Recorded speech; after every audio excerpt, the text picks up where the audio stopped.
Hello. Welcome to the Lost State Recordings Podcast.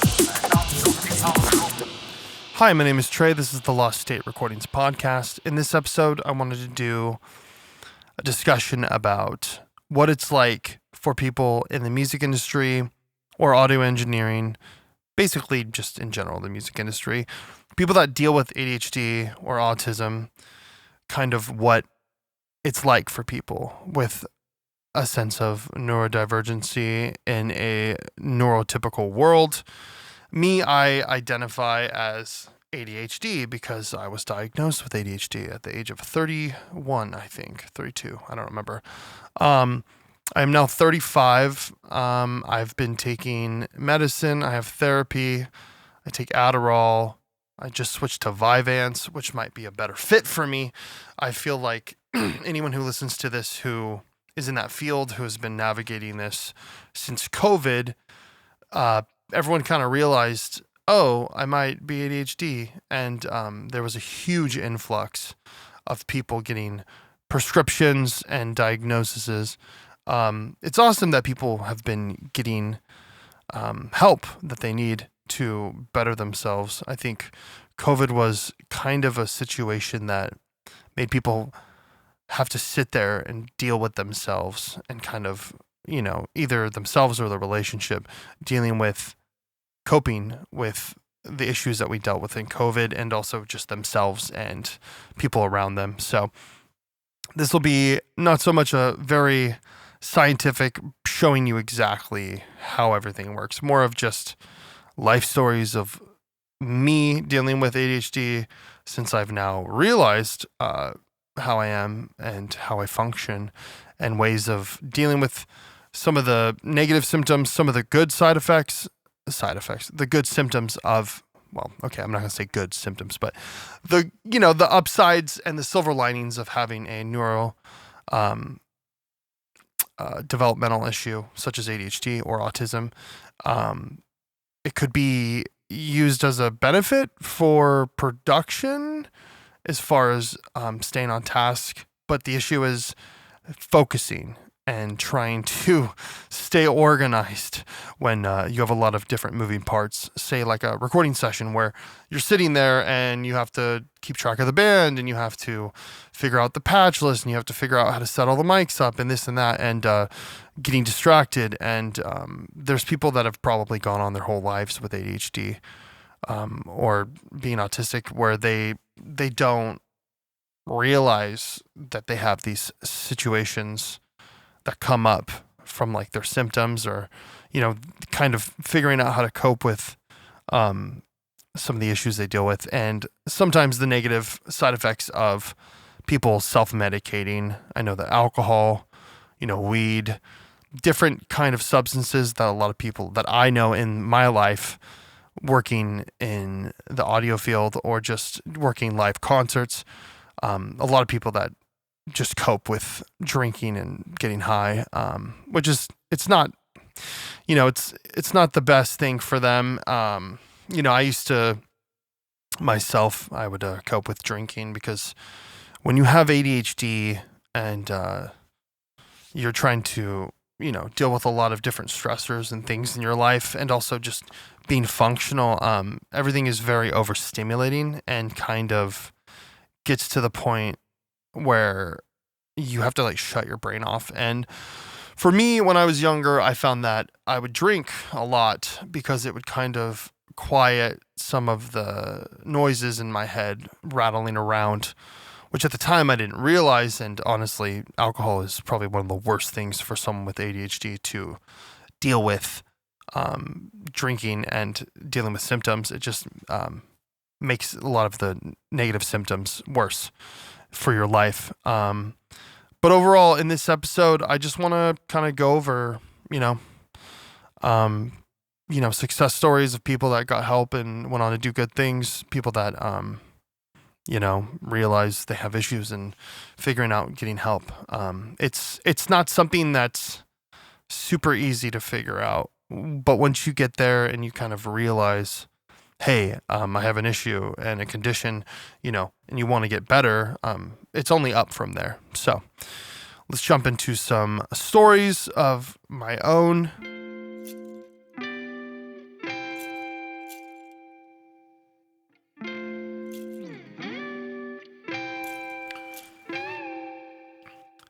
So one of the stories I think for me that perfectly encapsulates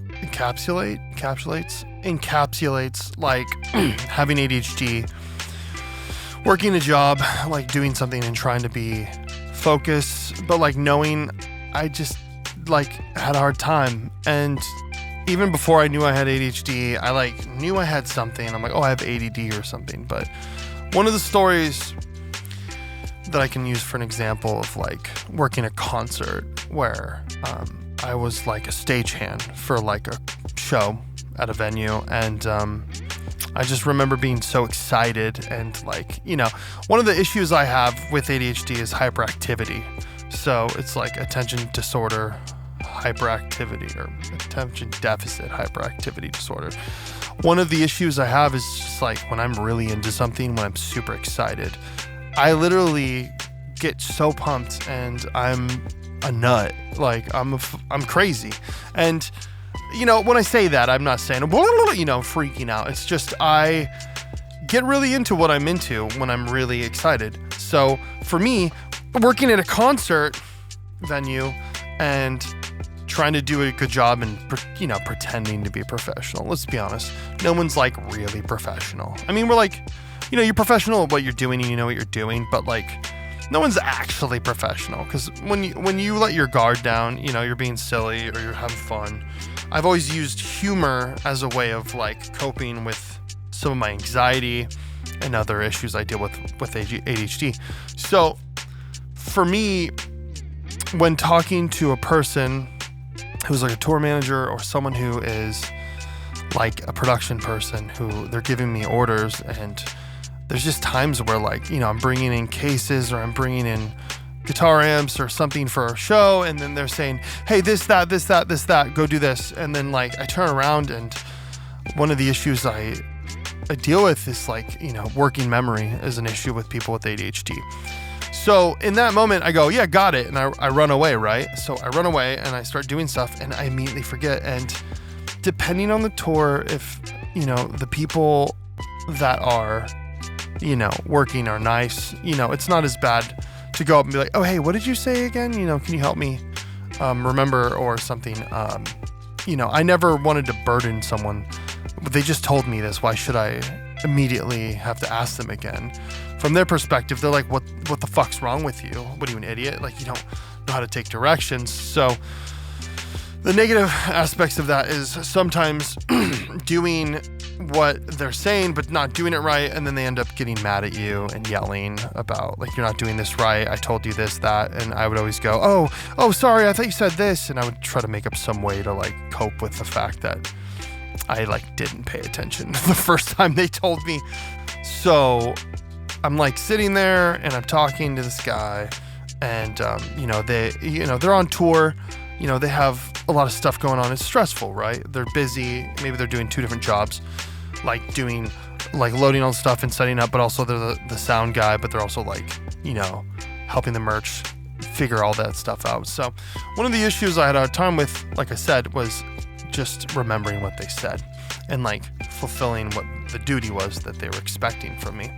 So I just had a hard time. So it would just lead to me not doing the right thing, and then them getting upset or getting mad at me, and then looking like an idiot. So, you know, one of the things I noticed, most people, if you kind of explain to them up front, and this is what I talk to my therapist with, is if you talk up front and go, hey, like, I have ADHD, or, you know, sometimes I like forget stuff. Like, can you just like tell me again real fast, just so I can understand? I find, well, my therapist, like, we found that if you just are upfront and explain it to some people don't understand like what that is, or they don't understand like some of the issues. You know, people will be like, oh, ADHD, you just forget sometimes, and oh, it's silly, blah, blah, blah. You know, there's a lot more nefarious symptoms of ADHD, like I said, but there's also silver linings. So one of the issues is kind of just being honest with the person and explaining, hey, like I deal with this. I just forget sometimes, like, it's not that I'm not listening to you or I didn't pay attention. I just have a hard time like remembering.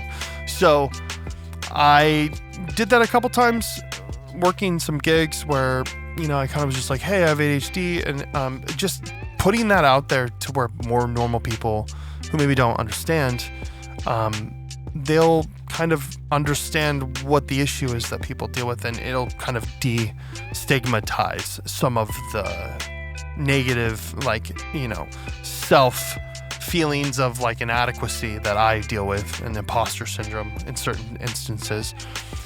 I find that half the time when I'm working gigs and I meet some of the people or the crew working, they like most of the time have ADHD or they're autistic, or like most of the time the people that really function in really high stress environments are people with ADHD. Autism, I'm not 100% sure, but there might be some people, but a lot of comorbid disorders. It's not a disease, it's a disorder. Like ADHD is a disorder. It's a mental, cognitive, developmental issue. A lot of the issues that people deal with in crisis mode, people with ADHD have a pretty strong sense of, in the chaos, finding order and structure, which doesn't make sense. And to me, it doesn't make sense, but I notice for me, when I am dealing with a bunch of stuff going on, if it's not directly affecting me negatively, or like I'm getting triggered or upset about something happening and I'm just having to be in it and figure it out, that's usually when I shine. Sometimes not, but that's usually when I shine, is coming out and just going, oh my God, like this is going on, we got to get here there, and I can just kind of problem solve. I'm good at problem solving. People with ADHD have a lot of problems in their life, and they probably aren't focused and on task with things that they're doing in their personal life. But when you come to a venue or you're working a gig, if you know how everything's supposed to function, you know where everything is, and you have the tools at your dispense, you're able to navigate functionally with figuring out a solution when there's problems that arise. So I find that one of the personal experiences, like I've been talking about, obviously, it's just being honest and not beating yourself up, and just asking the person again, hey, can you just repeat it real fast so I can understand it? Or explaining, hey, I have ADHD, and just kind of like destigmatize. Because if they can see you as a person and go, oh, you have your own issues you deal with, and okay, yeah, that's fine, I can just explain it again. It takes away the unknowing of them just going, you're an idiot, you're not doing this right, and just thinking you're stupid.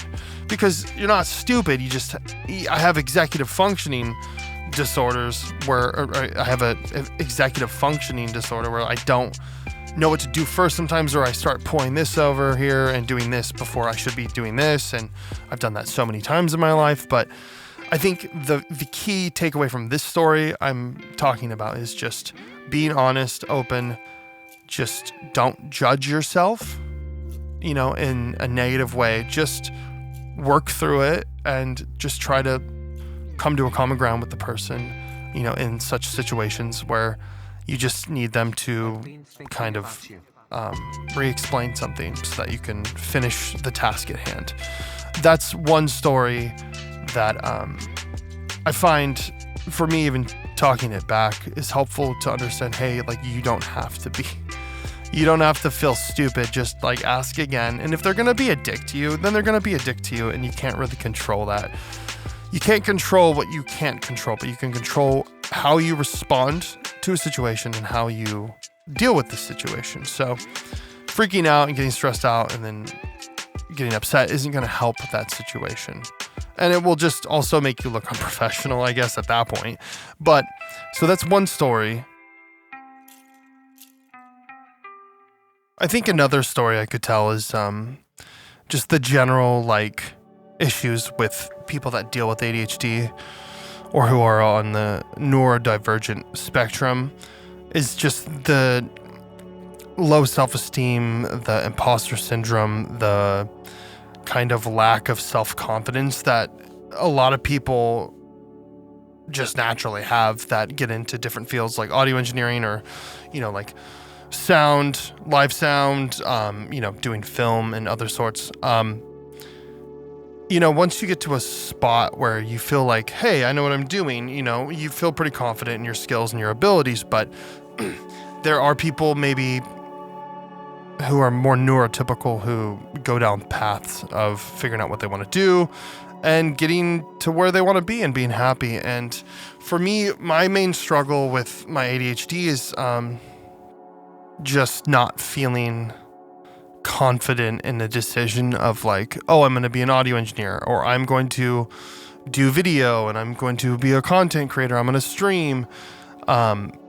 It's hard to like pin down something that you feel confident in because your brain is wired for like what's going to hit that dopamine when you don't have, a neurotypical brain.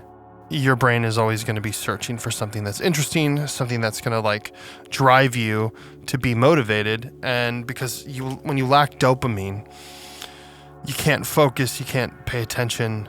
Neurotypical brains, from my understanding, your brain makes a certain amount of dopamine that then gets used and recycled and then put back into your brain. And then you kind of go through the structure of, going through all that dopamine. But when you have ADHD, your dopamine is created and then just disappears. So it's hard to, when you have low dopamine levels, stay focused, be interested in stuff.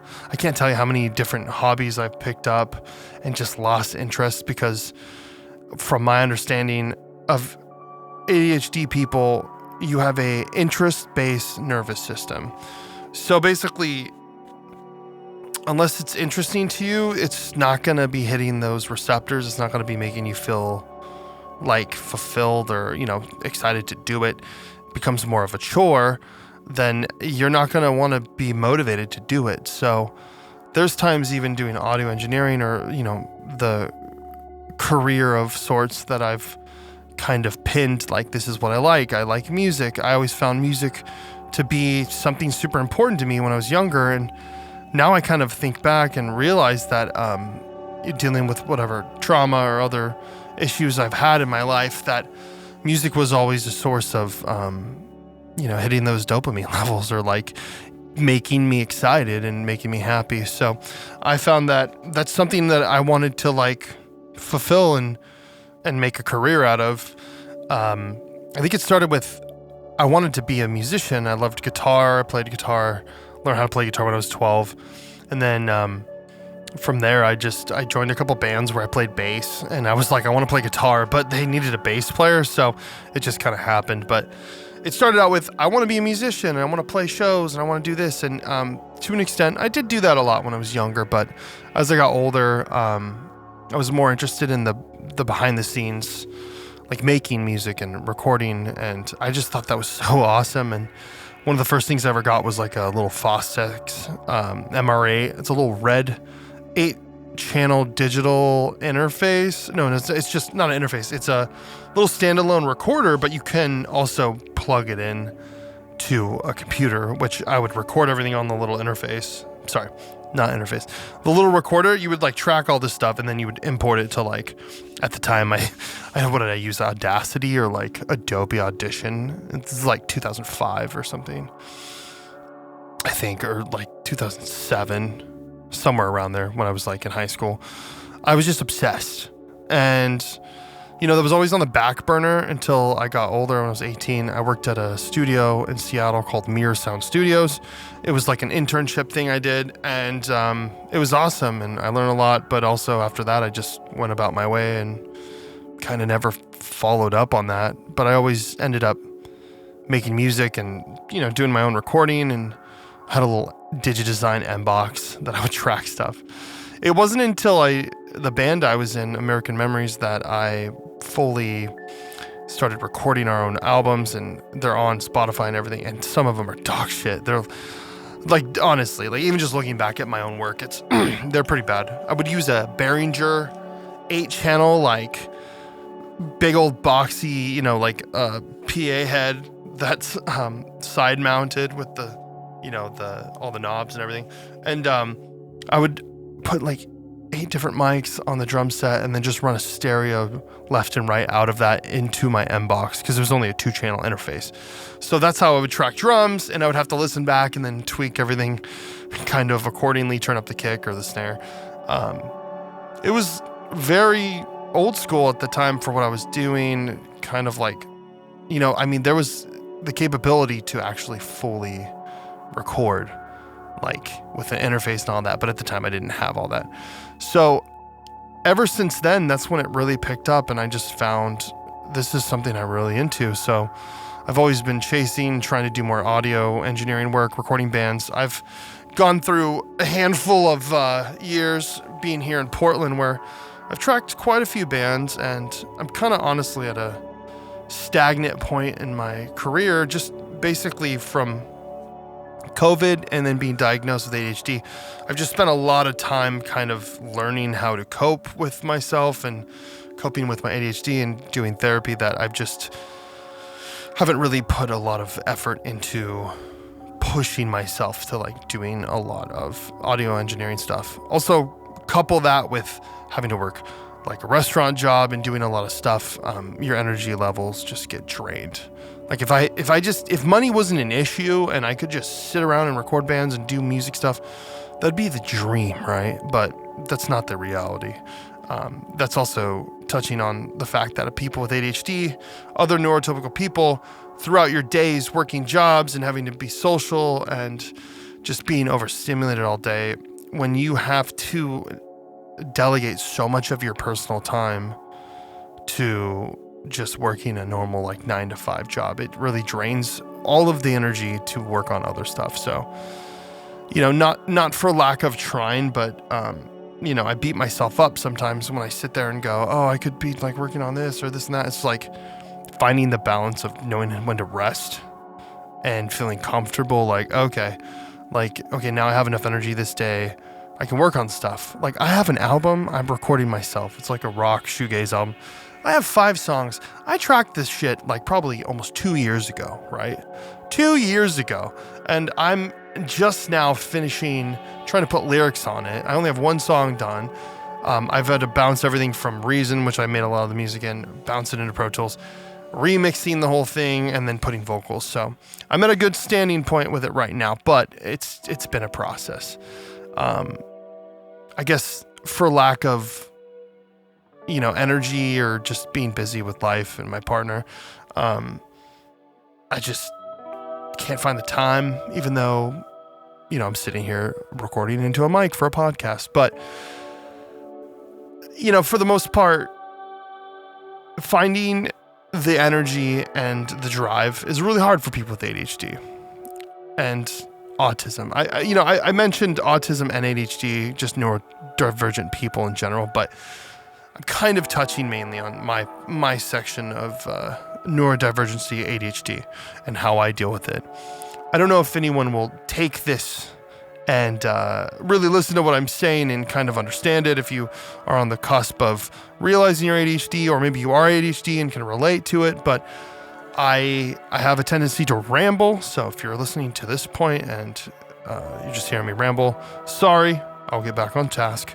I'm just kind of shooting from the hip here. I don't have a outline for this podcast, which is very typical of someone with ADHD who has organization skill issues.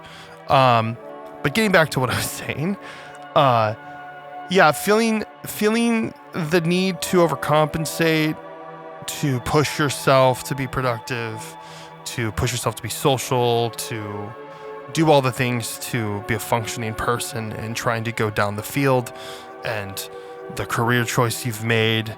And honestly, it's not easy. It's not easy when you have ADHD. Oh, poor me. But, just try harder, just focus harder. That's what people would say when I was younger. It's always a struggle. The imposter syndrome and the low self-esteem and the lack of self-confidence.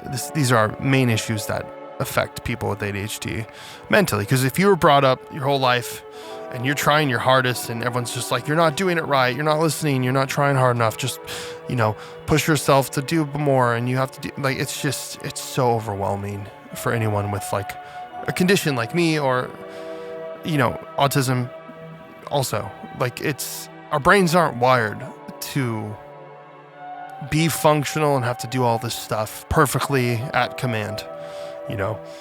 I have a hard time being involved in something and being dedicated to it if it's not piquing my interest because of my interest-based nervous system. So this is something I've always had a hard time with. I thought I wanted to be a film person. I wanted to do video stuff. I wanted to be a streamer. I do stream sometimes, Lost Day Recordings on Twitch and YouTube. I'm like, I want to do a content creation. I want to do, I have so many like skills, and I am decent at doing certain things. And it's just trying to harness all of the issues I deal with and trying to harness, the energy to be motivated, like to do what I should be doing. It's hard.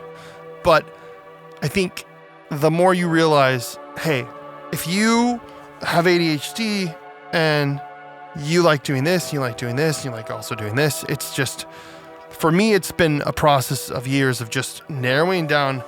Instead of thinking I could do a million things at one time, why don't I just focus all my energy into doing one or two, maybe three things, right? I got into Magic the Gathering. I play Magic, right? That's cool. That's something that sometimes I'm sitting here and I just don't have the drive to do it. I don't want to do it. And it's fine. Like, I pick it back up in another week and I get excited. I make some decks, and I want to work on music. I do audio engineering stuff. I want to stream this and that. So I'm trying to find how to condense a lot of the energy I have and the drive that I do have for doing specific things and putting them into a couple things instead of thinking I could do a million different things at once.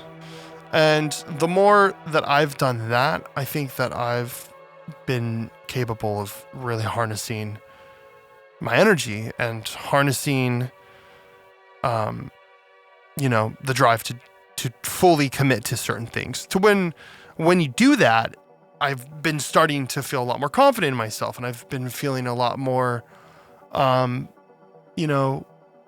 excited that I can do certain things and that I'm good at this and I know how to do this. And I don't need to feel like I'm not capable, because that's just the part of your brain that when you were younger growing up, being driven into your brain that you're not capable, you're not doing good enough because you didn't feel like you were functional and you didn't know why. And everyone around you just basically put it in your brain that you aren't good at doing certain things. You can't pay attention. And couple that with, abuse from parents or other people, siblings, making fun of you. It really can just ruin people. And I've had to crawl out of a hole during my life to get to a point where I'm happy and feel confident in doing certain things. So with that being said, I probably lost the original thought, but I think I was touching on imposter syndrome and just the typical issues that people with ADHD have with feeling adequate and deciding what they really want to do and what they want to put their energy into. For me, I will always strive to keep making my own music. I will strive to work with bands. I would like to take on more of a producer role with albums, and that's just something that you do have to put yourself out there, which is hard too for people with ADHD when you're so exhausted and overstimulated from working normal jobs, doing all this other shit. Having to go home and then sit there and be like, I gotta go put my shoes on and fucking go hang out with a bunch of people and be social, when I just had to sit there for 8 hours working at a restaurant, fake being fucking nice to people. It's exhausting. I think another issue with being ADHD and also having the issues you deal with working in the music industry, working as an audio engineer, working in the film industry, any kind of creative field, is collaborating with other people. I think one of the issues we deal with is communication. some of the typical like symptoms of someone with ADHD is they interrupt a lot. They can't pay attention, right? They forget what you're saying. For me, my issues I deal with too when I'm talking to someone, I have a hard time staying on task with listening to them if it's nothing that's like piquing my interest. And this sounds really fucked up and kind of like, it's not a like a reason to excuse the behavior, but mundane, boring talk is like nails on a chalkboard with someone with ADHD. I find that there are neurotypical people that I run into and that I can have really decent conversations with if they know how to converse and they're as into certain things as me.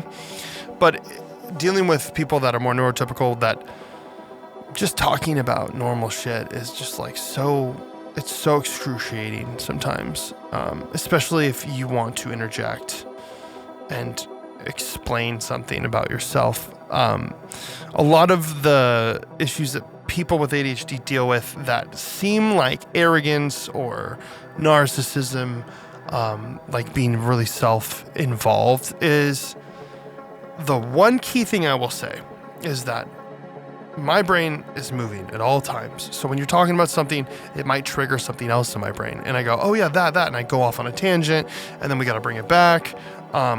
If someone is used to someone with ADHD, they can try to lure them back to what they were originally talking about. And the issue is, it's not that I'm not listening and I'm interested in what you're saying. It's just that this triggered something in my brain I have to talk about. And usually when people are very blunt and like, hey, no, anyways, like this, I won't take it offensively because I realize, oh, I'm going off on a tangent or something. But it's how it's said to said person with ADHD. Any kind of slight of being rude, like, hey, like, I don't fucking care, like, that's not what I'm saying, like, and then they go into like some other conversation, will seem like an attack, like, oh, like I was just talking to you about this, and like, why are you being a dick? There's a lot of misconstrued like meanings behind what people say that will throw me off, and you know, I have to kind of perception check and be like, are they being a dick, or they just you know, discuss things differently, and maybe I'm just, you know, maybe I am veering off on the topic. So it's kind of annoying when you're trying to talk about mics and then I start talking about guitar cabinets and how I mic those guitar cabinets. The other issue with that is also people with ADHD, when they're explaining themselves or explaining a story that is similar to what you're experiencing or dealing with, the only way that and this is other ADHD people that I looked up, one of the main things is when you're talking to me about something, I try to relate to what you're talking about with my own anecdote or story, because I can understand what you're dealing with, and if something's similar to something that I dealt with, I go, oh, I understand what you're saying because this happened to me and this, and then this happened. And then most people, if they don't understand, they're going to go, man, I'm talking to you about all this stuff and you're just going on about yourself. And it seems very like, well, this guy's a dick, or, you know, this guy's like full of himself and he can't stop talking about himself. And that's not the issue. The issue is that I am relating to you and you're talking to me. I'm relating to you by explaining something similar that happened to me so that I can go, this happened, blah, blah, blah, blah. I understand what that felt like. And it's a very long-winded situation sometimes, which is not fun for the person on the receiving end if it goes on too long, but it's just something that happens. So the more that someone realizes, hey, they're experiencing this conversation with me and they're giving their own anecdotes and stories about what they've experienced because I'm talking about this, they're just really involved in the conversation, and they are really trying to have a impactful like conversation with you. And if conversing with someone and, you know, just talking about TV shows and other dumb shit, small talk, it's just not interesting to me. It doesn't tickle my brain. I like having long-winded talks about whether it be gear, whether it be microphones, new bands, music, stuff that like is interesting to me. That's my main issue that I have a hard time with relating with people that maybe don't see things how I see it, or, you know, or understand how I process things around me. That's like just one of the main issues with ADHD.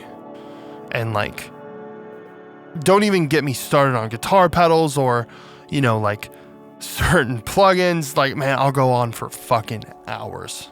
I'm not even kidding. This is not a joke. I will do it. I FaceTimed a friend for like 3 hours once, just talking about some bullshit about gear or some other stuff.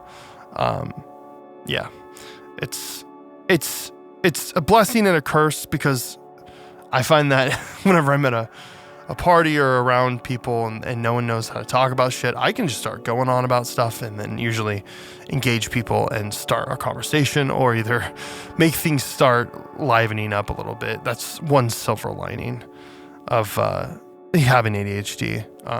For being quite introverted most of the time, when I'm in a good mood and I'm social, I can be the most extroverted person. Maybe too much. I get a little too excited. I get a little too annoying. So it's always a battle of like monitoring myself and being self-aware of like, okay, calm it down. But with that being said, this is the end of the episode. I appreciate if you've made it this far. I don't know if I've made a very cohesive episode about explaining ADHD, but I just wanted to put down, you know, some stories and just anecdotes and things in my head that I understand about ADHD and what I deal with having ADHD. If you have ADHD, in the comments on Spotify or YouTube, wherever this podcast is, if you want to talk about your own stories, that would be awesome to hear. I would love to hear it. You can find me at Lost State Recordings on Twitch, YouTube, all the socials, whatever. Thanks for listening, and I'll catch you in the next episode.